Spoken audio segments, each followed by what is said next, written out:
welcome to Timeless Truths. I'm so glad you've tuned in and you're spending this time with me.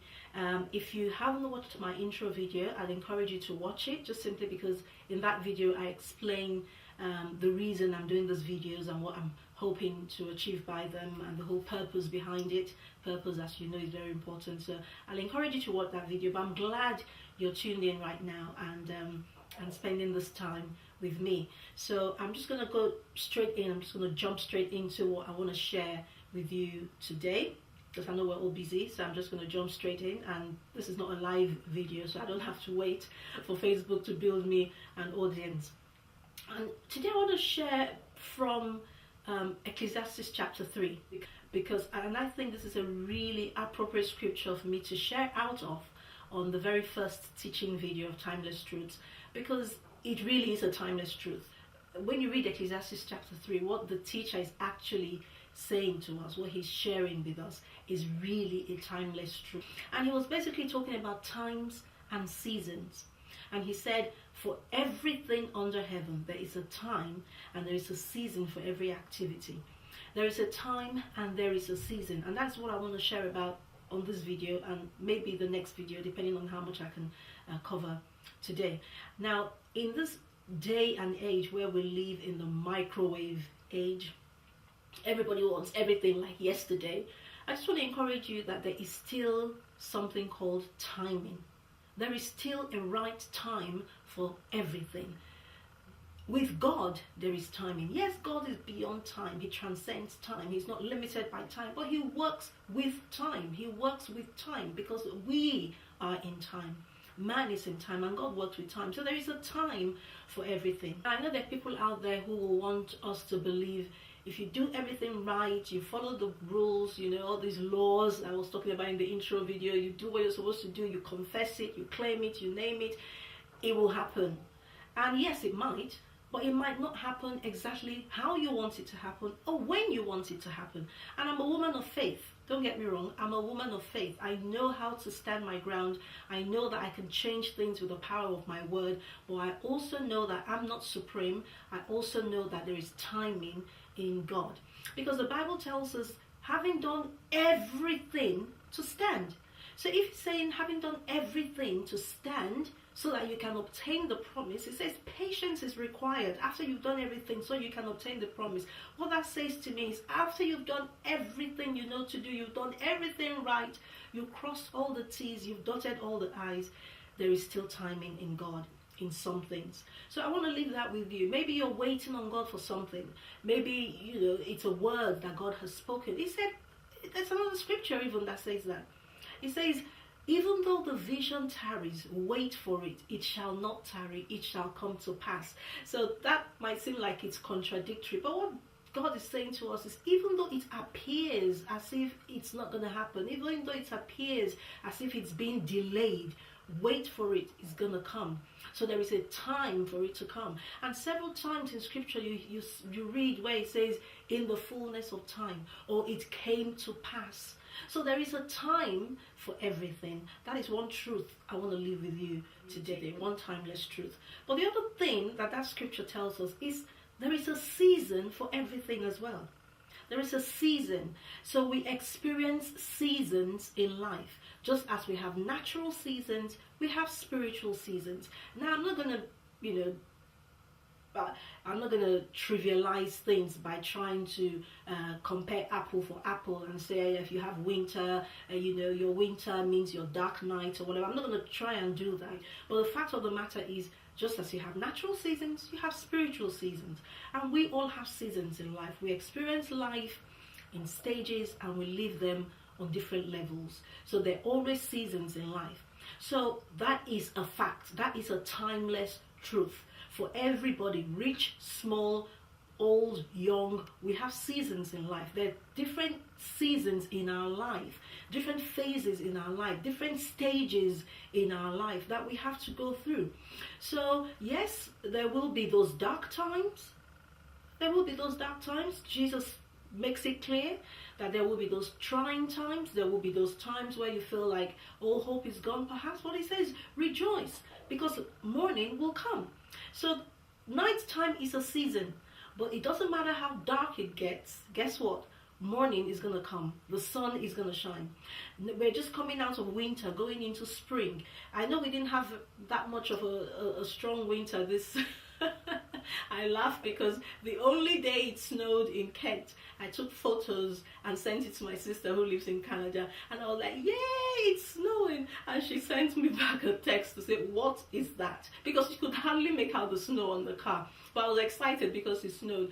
So we didn't have a very bitter winter, but it was still cold. Even though it didn't snow, there were still some really, really cold nights. But guess what? No matter how cold it gets in winter, you know that spring will come. You know that summer will come. So in the same way, in our spiritual seasons, whatever season you're in right now, the other timeless truth I want to leave you with today is to understand it is just a season. It is just a season. It will pass. It will pass. It's not there to stay forever. It will pass. Why is that important? Because when you know it's only a season, it will come and go. You won't feel overwhelmed by it.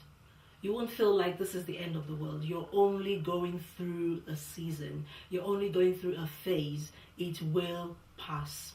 It will pass. So be encouraged by that. So what do we do knowing that there are seasons in life? What do we do? One thing you do is you prepare for your seasons. You prepare for your seasons. Now, I don't know about you, but I love sales. So in winter, I buy my winter coats for the next year. You know, but you prepare, you check your car if you're that prudent. Check your car when you know winter is coming. You prepare for the seasons. If you're going into summer, you prepare for summer. You don't just, if you're traveling, for example, and you know you're going to be going to a country that has warmer climate, you prepare, you pack the correct clothing. So we have to prepare for our seasons in life. We have to prepare for our seasons in life, and that needs discernment. That needs discernment, and we can pray that God will give us a discerning heart, because the Bible talks about the sons of Issachar who not only understood the seasons, but they knew what Israel ought to be doing. So it's one thing for us to understand the season we're in. It's another thing to know what we ought to be doing in that season. It's pointless sowing when you're in the season of harvest. Your harvest, when you're in the season of harvest, if you don't know to put in the sickle and bring the harvest in, you're going to waste the harvest and you're going to lose out. It's pointless trying to harvest when it's the season to sow. So not only do we have to understand the season that we are in, we need to know what we ought to be doing. I always say sometimes when you're going through stuff, when you're in a particular place in your life, the wrong question to be asking is why.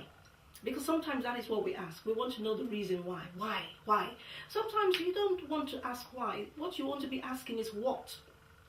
What are you saying, God? What are you doing, God? What am I supposed to be doing, God? Understand what you ought to be doing in your various seasons of life so you can prepare. And like I said, that needs a discerning heart. So in this season where, like I said in my intro video, we're in the information age. In this season where there's so many voices out there, and yes, trust me, they all have significance. In this season, we need to be listening for the voice of God. We need to be hearing what God is saying. We need to be listening for his leading. So we have a discerning heart and we know what we ought to be doing. You remember the story of Joseph. God gave Pharaoh a dream.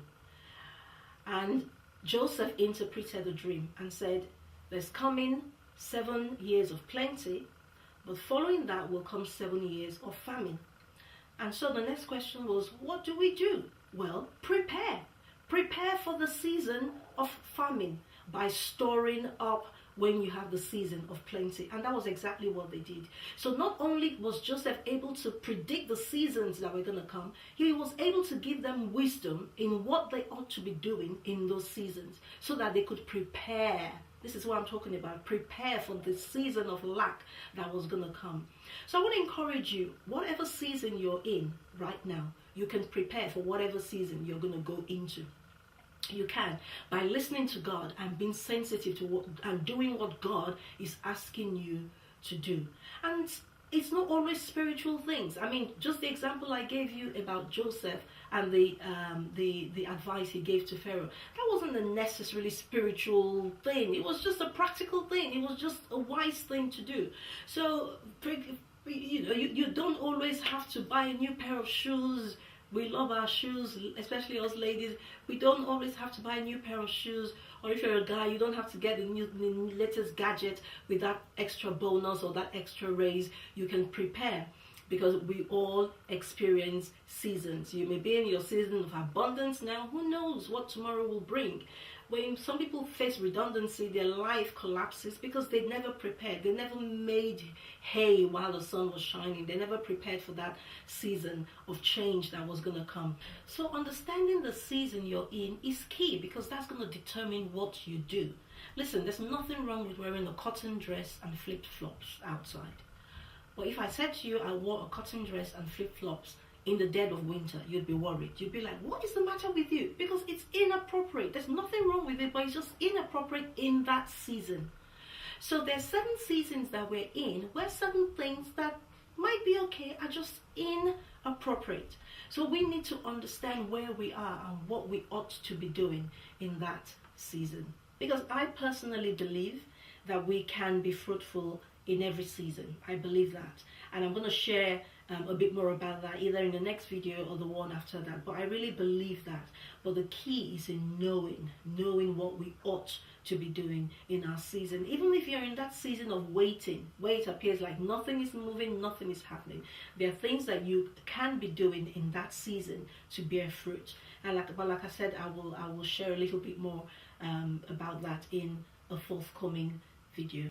So that's the second timeless truth I want to leave with you today. The first, remember, is there is a time for everything. There is a time, there is timing in God. And if you read Ecclesiastes chapter 3, he actually goes into great detail to explain when he says everything. He talks about mundane things like gathering stones, and he talks about war. He goes from the most mundane things to the most important things. And he says there is a time for everything. There's a time to embrace even. There's a time to refrain from embracing. There's a time to speak. There's a time to be quiet. So we need to understand the timings of God. But also we need to understand we experience life in seasons. Seasons come, seasons go. You can't complain them away. You can't moan them away. There is nothing we can do about them. We all experience our own different seasons of life. One of the things that we can do is to prepare for our season. And I'm going to stop there today, but next week I'm going to carry on and I'm going to share with us some other timeless truths about seasons. Well, thank you so much for joining me today on Timeless Truths.